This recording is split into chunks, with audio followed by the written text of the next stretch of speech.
Muy buenos días, queridos amigos. Hoy estamos en Amanecer con Jesús y quien te habla el pastor José Gómez.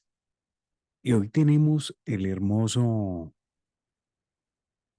escrito sobre el libro de Marcos. Diríjase un momento al Evangelio según San Marcos. Vamos a leerlo del 18, del 12 y versículo 28 al 34.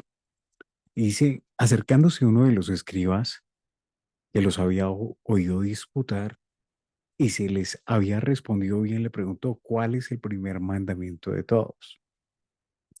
Aparentemente, a dos de preguntas hostiles, sigue ahora una que podría considerarse como respetuosa. La respuesta había generado un inmenso debate entre los maestros de la ley. La pregunta está formulada por un solo hombre. No se trata, pues, de otro grupo que venía a Jesús, como los anteriores. Un grupo de fariseos estuvo presente en la pregunta y controversia que Jesús había tenido con los saduceos. Sin duda, la respuesta que les había dado produjo regocijo entre los fariseos, uno de los cuales es sin duda el que vino para plantearle la pregunta al Señor. Y tal vez el grupo de los fariseos que estuvo presente se reunió en consejo y decidió enviarle a uno de ellos como si se tratase de un asunto personal. Marcos no dice nada del motivo, pero según Mateo, el interés del que pregunta y del grupo que le respaldaba seguía siendo el mismo, conseguir algo contra Jesús. Y si quiere busque Mateo 22:35. Según Mateo, el que vino a Cristo era un doctor de la ley e intérprete entendido en la ley. Su presencia, o se aprecia mejor, que los grupos religiosos toman la alternativa en buscar algo contra el maestro, de modo que algunos se suceden a otros en este perverso movimiento. En esta ocasión, estando usando un experto en la ley, satisfecho de oír cómo lo respondió a los saduceos, hace notar Marcos que les había respondido bien. Los escribas eran especialistas en interpretar el texto bíblico, conociéndolo muy detalladamente, de modo que se consideraran capacitados para dar el significado a cada uno de ellos. Todos los escribas eran respetados en materia religiosa, y es interesante notar también que ese escriba sin duda, en representación del resto de los compañeros fariseos, no fue a Jesús para felicitarle y agradecerle por la respuesta que había dado a los saduceos, sino que conforme a Mateo, lo hizo para tentarle. Marcos presenta a este hombre bajo el aspecto de alguien que formula una pregunta para establecer el alcance de conocimiento que Jesús tenía sobre la ley. Pudiera ser que la pregunta que formulaba fuese simplemente el modo de introducir la conversación que quería tener con él, y al fin de encontrar con ella algo que desprestigiarle o incluso algo con que acusarle, el escriba buscaba una puerta para ensalzarse con él en alguna discusión, de modo que dirigiese a algo inconveniente. Aparentemente hay un conflicto de orientación entre Mateo y Marcos, y en este asunto para Marcos era un hombre entusiasmado por la respuesta de Jesús. Para Mateo era un hombre falsario que buscaba hacer caer a Jesús. Sobre esta aparente contradicción habla un profesor del páramo y dice que San Marcos 12 del 32 al 34 no le presente satisfecho con la respuesta de Cristo y que el mismo Cristo le alabe diciendo que se había expresado juiciosamente y que no estaba lejos del reino de Dios. No parece que ofrezca una gran dificultad y efectivamente San Juan muestra que Jesús respondió a la pregunta formulada, diciendo, primero es. Tomado este primero como el de más alto significado, estaba citándole la primera parte del Shema, cuya primera palabra en hebreo es oye. El culto en la sinagoga comenzaba habitualmente con la recitación del Shema.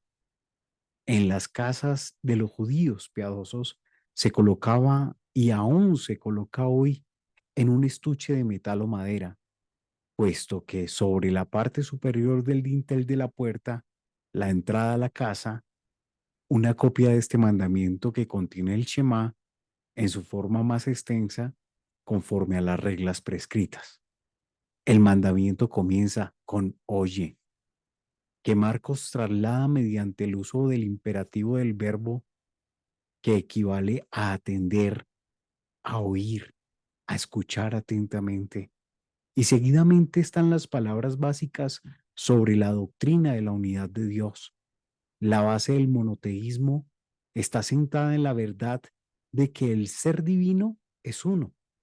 Es una verdad enseñada tanto en el Antiguo como en el Nuevo Testamento. El Señor nuestro Dios omnipotente es uno, lo que contrasta con los muchos dioses de los hombres.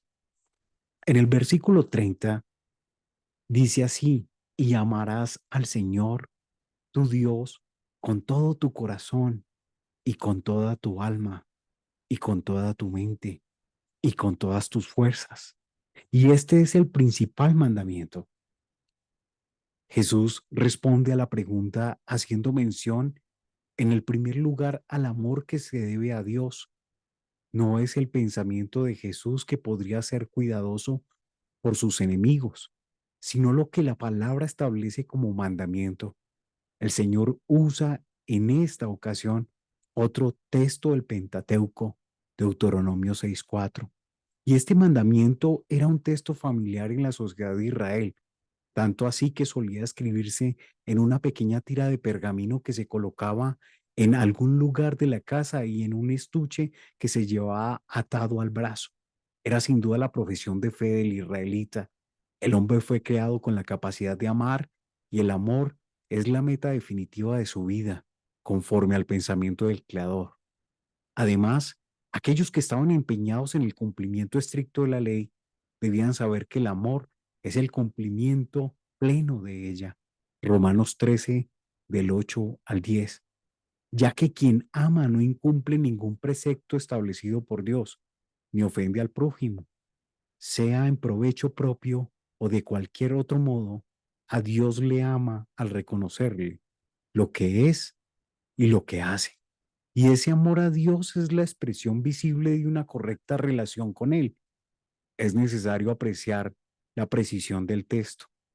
En este sentido, amarás al Señor tu Dios, amarle en la relación personal es el aspecto por cuanto es para el que ama el bien absoluto y el dador de todos los bienes. Amarle en esa dimensión requiere una entrega incondicional en plena dependencia. No hay amor posible sin una entrega total. Amar a Dios no es solo un deber, sino una obligación, porque Dios es uno. Y este único Dios debe ser amado porque el mismo autor de Juan 3:16 y primera de Juan 4:16, el amor a Dios no es un asunto mental, sino vivencial, que se expresa con toda la dimensión de la persona. Es decir, con el amor se involucra también la personalidad humana en su totalidad. Y por esa razón se menciona aquí el corazón como el centro de la existencia de la persona, fuente principal de donde nacen los pensamientos y los deseos, las palabras, las acciones, orientando el corazón al amor de Dios. Todo lo restante de la vida seguirá en esa misma dirección. A Dios debe amársele con toda el alma, y aquí debe considerarse como la actividad emocional o emotiva del creyente. La fuente de los deseos se orienta en el amor a Dios para desarrollar aquello que conviene. no solo a la vida personal, sino a la gloria del Señor. Aunque el amor es emotivo, no es tampoco menos racial. Por esa causa Jesús menciona en tercer lugar la mente, el amor a Dios. Es un amor inteligente, razonable, a Dios que le ama, porque el pensamiento conduce a esa acción al razonar sobre los beneficios y las bendiciones que hemos recibido de Él. Dice también que el amor debe ser expresado con todas las fuerzas, es decir, con todo el poder de que sea capaz la persona orientada y rendido a Dios, impulsado por el amor. La fuerza que permite servir es la expresión más clara del amor. Es una entrega incondicional y sin reservas, como lo dice Romanos 12:1. El creyente debe amar a Dios en el más alto grado, y de ahí que se repita 4 veces ese adjetivo, expresión de algo completo y total. Se trata de una misma cosa puesta de manifiesto en 4 expresiones diferentes, y esto equivaldría a decir que a Dios se le ama con todo el ser. Pudiera ser muy bien ser una referencia a la relación o interrelación volitativa del hombre, que comienza con el corazón, núcleo de la voluntad, sigue con el alma como expresión del sentimiento y luego con el entendimiento como el razonamiento lógico que conduce a la acción y finalmente las fuerzas que ponen de manifiesto la ejecución de lo deseado. Más bien debe considerarse como que la fuente interna de la vida y la manifestación externa de los actos deben estar comprometidos y orientados hacia el amor a Dios. El amor a Dios es incompatible e indivisible con otro amor cualquiera fuera de él.